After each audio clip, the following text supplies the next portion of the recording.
Un grand village commerçant mondial, des fleurs du Kenya, du café d'El Salvador ou encore de la bière de République tchèque. Rien de tel n'a jamais été mis en scène auparavant à une telle échelle pour cette exposition dédiée aux importations. La Chine affiche son ambition de continuer à ouvrir au monde son immense marché tout en mettant en avant le multilatéralisme.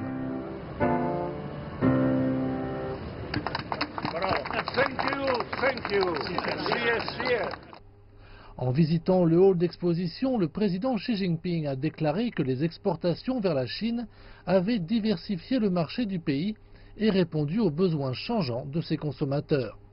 Il a par ailleurs encouragé d'autres pays à continuer à exporter des produits de haute qualité en Chine pour des résultats bénéfiques pour tous.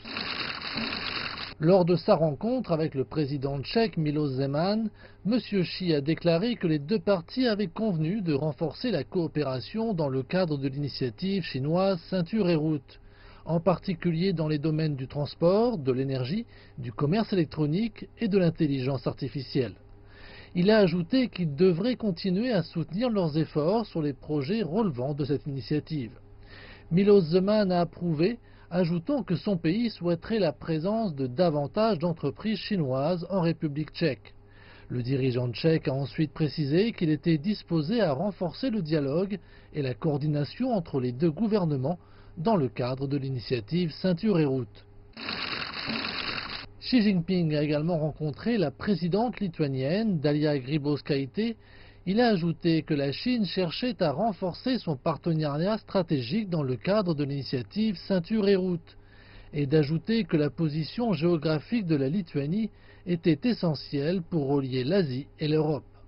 La présidente lituanienne a quant à elle exprimé son enthousiasme face au développement de la Chine et vis-à-vis de l'expo sur les importations en elle-même. Elle a déclaré qu'elle croyait que la Chine garderait sa porte ouverte et que la Lituanie profitait de toutes les occasions de travailler avec la Chine. Le président Xi a également rencontré le Premier ministre russe Dmitry Medvedev. À cette occasion, il a estimé que les deux pays se trouvaient à des étapes clés de leur programme de développement et de revitalisation. Le dirigeant chinois a précisé qu'il était essentiel de parvenir à un consensus sur les projets en cours dans les domaines de l'énergie, de l'agriculture, des finances et de la technologie.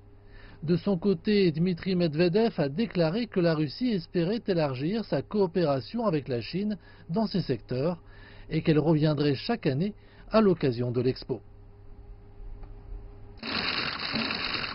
Enfin, Xi Jinping a tenu une réunion bilatérale avec le Premier ministre hongrois Viktor Orban. Il a déclaré que la Chine cherchait à poursuivre ses projets communs dans le cadre de l'initiative Ceinture et Route, notamment dans le domaine de la construction de routes. Les deux dirigeants ont déclaré qu'ils avaient hâte de célébrer le 70e anniversaire de leurs relations diplomatiques l'année prochaine.